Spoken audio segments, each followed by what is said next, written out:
Christine Drake has requested to speak. Hi, everyone. I'm back. Christine Ladas-Drake, Pine Chase Estates. I've been here before with my water issues. I do want to state that we had a meeting with the city manager, Councilman Trace, Marjorie Craig, Brian Wheeler, and Cameron, and we have been trying to work diligently with everyone that just was mentioned, with trying to get a solution to obviously what's still going on with the water. And no, mine was not freshly swabbed. This is just my water on a regular basis. So, but the reason I came up here tonight was after we left our meeting that Thursday, I felt like we'd reached a pretty productive spot.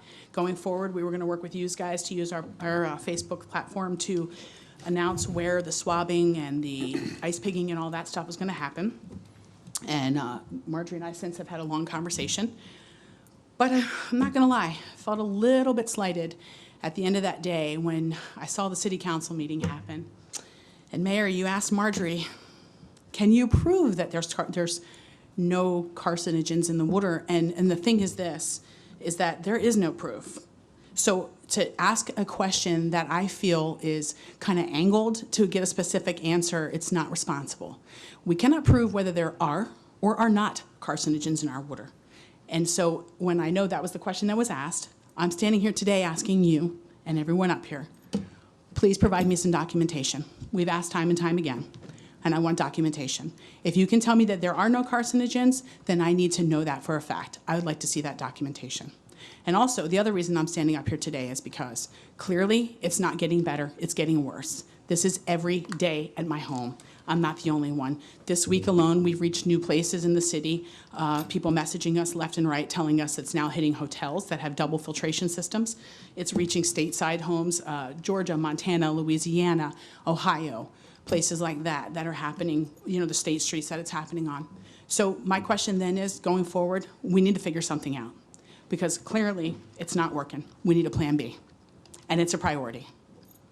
It's it. I mean, we're paying for this. I can't consume that. I asked before, and nobody wanted to take me up on it. So again, I'm going to offer anybody who wants to take a drink of it, take a swig of it, it's yours. You can have it. You can take it. I brought a bottle before, actually brought 2 bottles before. I'll leave you one of these too as well. You're welcome to test it and take it. But we got to get to the point where we're transparent and we have something going forward. There has to be a plan B. I'm not going to live like this any longer.